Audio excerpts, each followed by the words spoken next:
Hey, what is up everybody? This is Stevie Breach coming to you here today as I'm driving home from work. I can honestly tell you that we're coming into the home stretch for WWE, for the big Raw 25 as well as the Royal Rumble 2018. These are going to be two of the biggest shows for WWE that are going to kick off this upcoming year.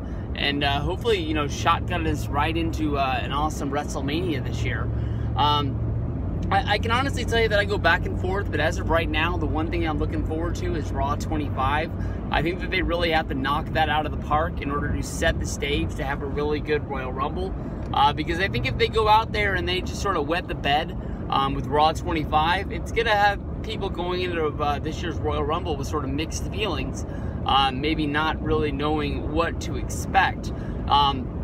As of right now, I mean, just about every big name that's ever been involved in the history of the WWF, besides for the name of Hulk Hogan, have been named. And in this video, I wanted to talk about DX showing up at Raw 25. When I made my first video, probably at least about a month, maybe even 2 months ago, when Raw 25 was first announced, with it, being in the Barclays Center in Brooklyn, as well as being in the Manhattan Center in downtown New York, right down the street from Madison Square Garden, the birthplace of Monday Night Raw.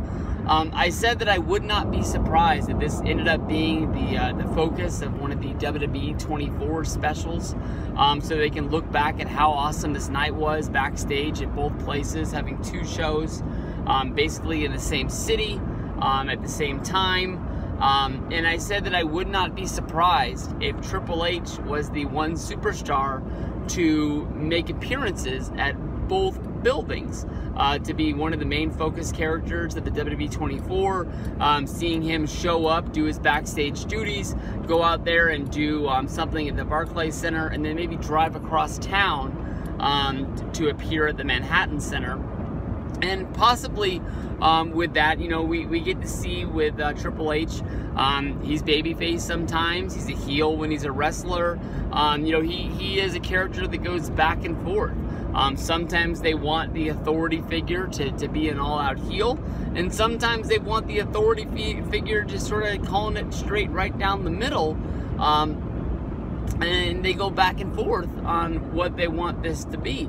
I wouldn't be surprised. As of right now, I've heard lots of different matches for the upcoming WrestleMania. The one that interests me the most for a little bit was Triple H going up against Kurt Angle.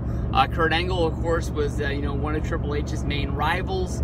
He left WWE in 2005, 2006 to go to TNA. He was away for a long time, and a lot of times when these guys come in that have been out of action for a while or not on the main stage, they get put with Triple H to have big WrestleMania matches, whether that is a guy like Sting at WrestleMania 31. A lot of people thought that Sting would go up against the Undertaker in one of those sort of dream matches, because when you did the Attitude Era, with the Monday Night War stuff, and you sort of drew up dream cards of who for Monday Night Raw would take on, somebody from Monday Night Nitro with WWF against WCW. Sort of the mystique factor of the Dead Man going up against the Crow sort of brought it to it. And they were both sort of the icons that sort of, the franchise players that held everything together. They might not have been in the main event the whole time, but when you looked at those guys, I mean, besides for the Undertaker when he wrestled, as Mean Mark Calloway, for the NWA, early WCW stuff. When he went to WWF at the Survivor Series of 1990, he became the Dead Man, or for a while the American Badass, and that's just it is what it is. But they were the fixtures. Sting was the one guy that never really jumped over, and that was it. But when he came in, he had an awesome match. We ended up getting honestly DX versus NWO out of it at the same time, so that was pretty cool stuff. As of right now, when they talk about DX appearing at Raw 25, I would not be surprised if they come in as the babyface role. We've seen them make appearances over time. Possibly the biggest DX appearance would have to be at the Raw 1000, where I believe it was Road Dogg had been in WWE He made an appearance at the Royal Rumble, and he'd done some things here and there along the way. But it was the return of, I believe, X-Pac for the first time, and Billy Gunn. And Billy Gunn ended up getting a run with Road Dogg, bringing back the New Age Outlaws. They ended up winning the tag team titles. They would have a match at WrestleMania 30 with Kane going up against the Shield. And then Billy Gunn also got a job behind the scenes, working out with the guys at the Performance Center, being one of the guys that was training people there, one of the coaches, and he was really good at it. And of course, then he got busted for roids when he failed a drug test at a weightlifting competition that wasn't even involved in WWE. And because of the drug test coming out, boom, he got popped and he got fired. Since then, he's been wrestling for New Japan Pro Wrestling, doing a lot of indies. He's been keeping busy. I wouldn't be surprised if, they sort of look at this as time has passed, and this could be the return of Billy Gunn, and we get the real return of DX with all the members involved, and we see the whole gang come out. Because I'll be honest, I mean, they bring Triple H out there, and they bring out Shawn Michaels from now and then, and we get to see those guys on a pretty routine basis, and I'm not saying that it doesn't matter when Triple H and Shawn Michaels do DX, but I think you got to have, all 5 guys out there, and then they're pretty cool.